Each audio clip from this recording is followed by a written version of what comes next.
Caribbean governments today are spending up to 70 or 80% of their expenditure on education and health. Why? Because after 300 years, the British have left Caribbean peoples illiterate and unhealthy. After 300 years of taking their labor, exploiting their labor and enriching themselves to build themselves into the most powerful nation on earth, they have left the Caribbean peoples illiterate and unhealthy.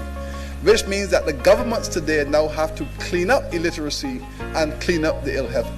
Do not have the resources to do it. I like to use Jamaica as an example.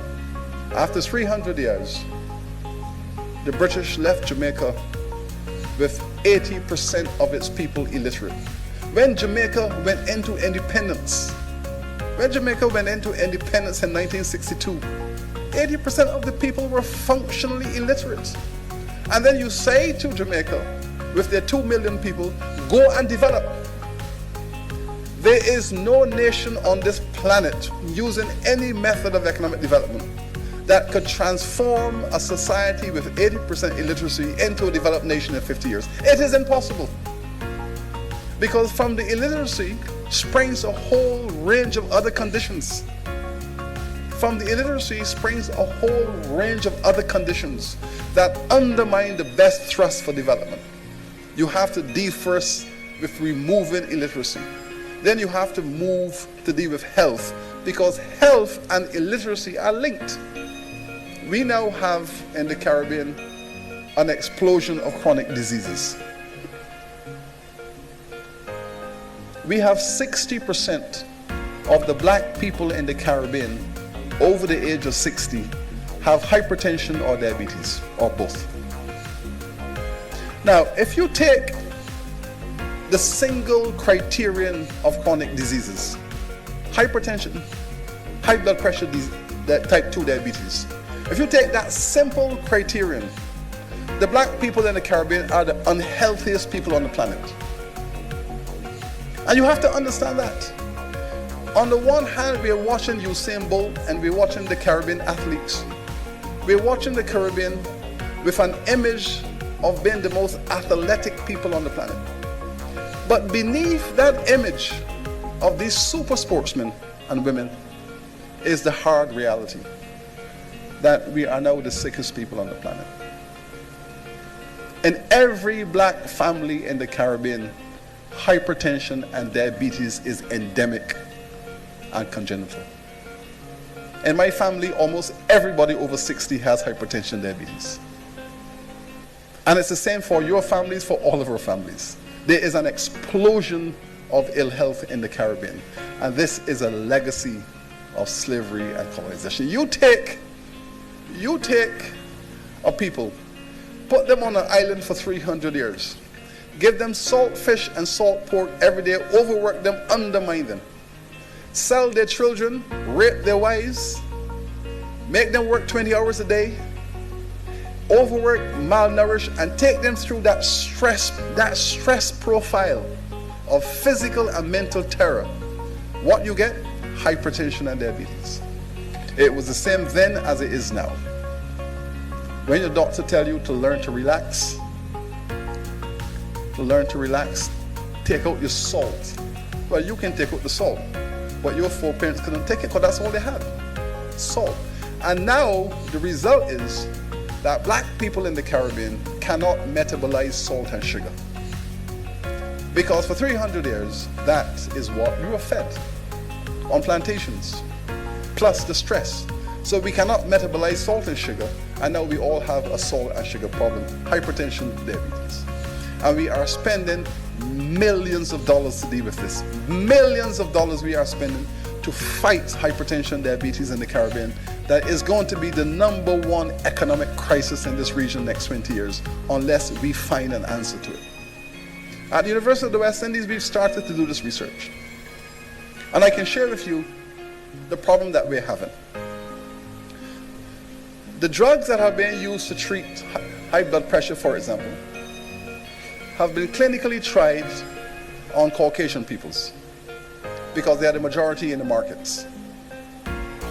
The drugs are 95% efficient on the Caucasian body, because when you take a hypertension drug, what happens, the drug goes into your body. It sends a message to your cells to open up, let the blood come through. It sends a message, okay. When a white person takes that drug, the cells have a 90% response. When an African black person in the Caribbean takes that drug, we have a 70% response.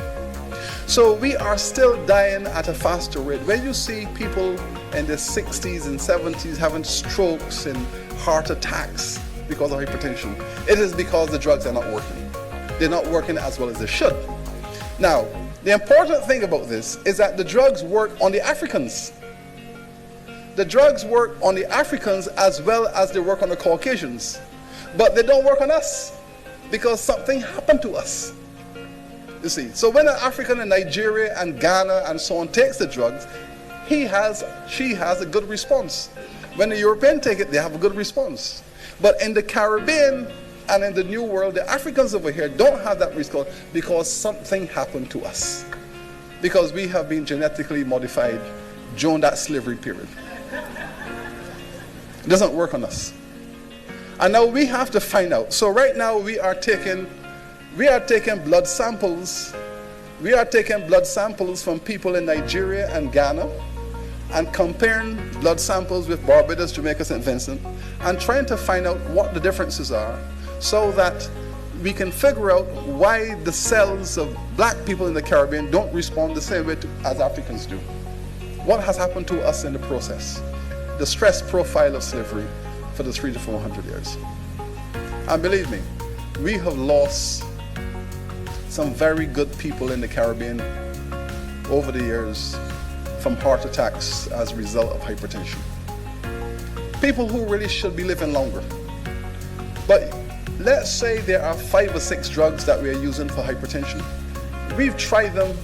We've had individuals in our university community, and we have moved them from one drug, it worked for a year, to the next, it worked for a year, to the next. And we've gone through all the drugs, and eventually the body starts reacting, and we're getting people dying of heart attacks. That should be alive.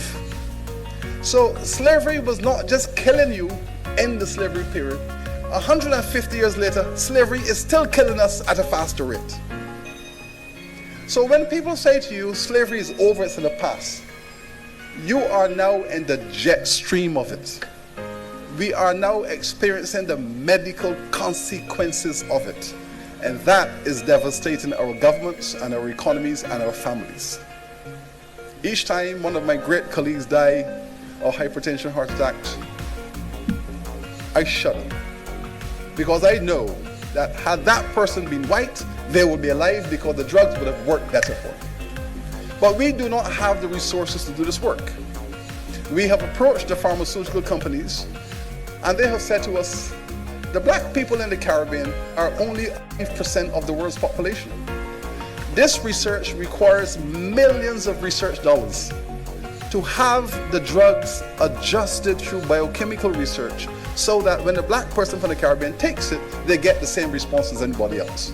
But it requires a lot of biochemical research, and we have started.